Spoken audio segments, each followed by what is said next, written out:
मुरादाबाद का गौतम बुद्ध पार्क एक ऐसा स्थल जो सिर्फ हरियाली और शांति का प्रतीक नहीं बल्कि बौद्ध धर्म, बाबा साहब डॉक्टर भीमराव अंबेडकर और मान्यवर कांशीराम साहब की आस्था का केंद्र है। लेकिन आज यह ऐतिहासिक पार्क एक बड़े विवाद की चपेट में है।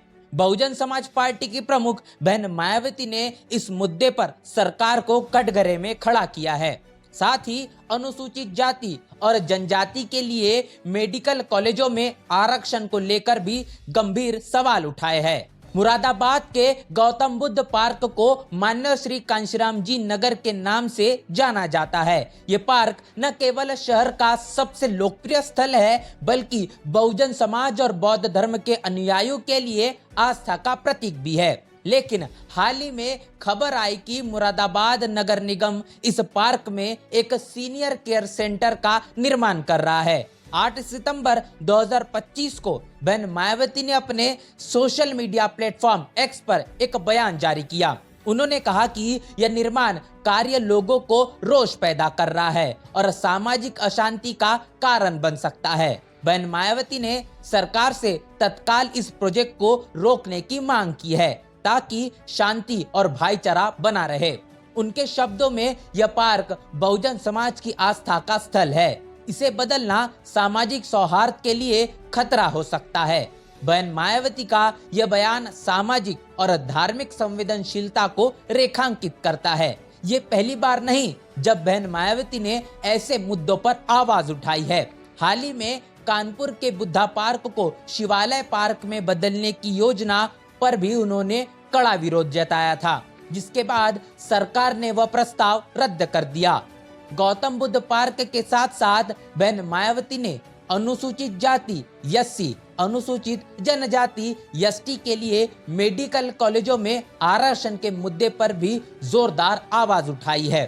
भारत सरकार ने विशेष घटक योजना स्पेशल कंपोनेंट प्लान के तहत उत्तर प्रदेश में 4 मेडिकल कॉलेज स्थापित किए थे, जहां एससी एसटी वर्गों के लिए 70% सीटें आरक्षित थी। लेकिन हाल ही में हाईकोर्ट के एक फैसले ने इन कॉलेजों में आरक्षण को सामान्य मेडिकल कॉलेजों की तर्ज पर बदल दिया।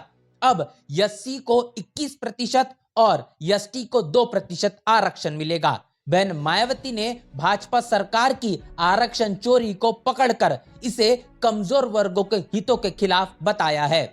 उन्होंने उत्तर प्रदेश सरकार से मांग की है कि वह कोर्ट में सही तथ्य प्रस्तुत कर इस आदेश को निरस्त करवाए।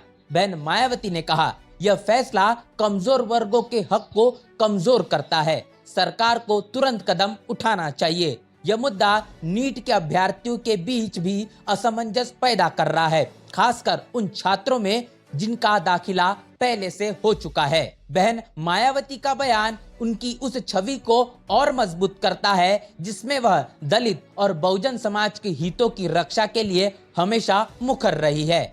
4 बार उत्तर प्रदेश की मुख्यमंत्री रह चुकी बहन मायावती ने अपने कार्यकाल में गौतम बुद्ध नगर, महामाया नगर जैसे जिलों की स्थापना की और गौतम बुद्ध विश्वविद्यालय जैसे संस्थानों की नींव रखी। हालांकि उनके स्मारकों और पार्कों के निर्माण पर खर्च को लेकर भी विवाद रहा। 2007-2012 के बीच उनके शासनकाल में स्मारकों पर करीब 6000 करोड़ रुपए खर्च किए गए, जिसे विपक्ष ने सरकारी धन का दुरुपयोग बताया। लेकिन बहन मायावती का कहना था कि ये स्मारक बहुजन समाज की आस्था और गौरव के प्रतीक है। बहन मायावती का यह बयान न केवल मुरादाबाद बल्कि पूरे उत्तर प्रदेश में सामाजिक और राजनीतिक चर्चा का विषय बन गया है। गौतम बुद्ध पार्क का मुद्दा धार्मिक और सामाजिक संवेदनशीलता से जुड़ा है, जबकि आरक्षण का सवाल कमजोर वर्गों के भविष्य को प्रभावित करता है। बहन मायावती का इन तमाम मुद्दों पर आक्रामक रुख बीएसपी के कार्यकर्ताओं और समर्थकों में नई ऊर्जा भर सकता है। बहन मायावती का यह बयान सामाजिक न्याय और सौहार्द की दिशा में एक बड़ा कदम है। लेकिन सवाल यह है, क्या सरकार उनकी मांगों पर ध्यान देगी? क्या गौतम बुद्ध पार्क अपनी पहचान बरकरार रख पाएगा? और क्या कमजोर वर्गों के हक की रक्षा हो पाएगी? इन तमाम सवालों के जवाब आप कमेंट बॉक्स में लिखकर जरूर बताएं। बने रहे नेशनल चौपाल के साथ, मिलते हैं वीडियो में। तब तक के लिए जय भीम, जय भारत। बहुजन समाज की हर खबर पाने के लिए चैनल को सब्सक्राइब करें, लाइक करें, शेयर करें। नेशनल चौपाल को बचाने के लिए ज्वाइन बटन क्लिक करके चैनल की सदस्यता लें और चैनल को आर्थिक मदद करें।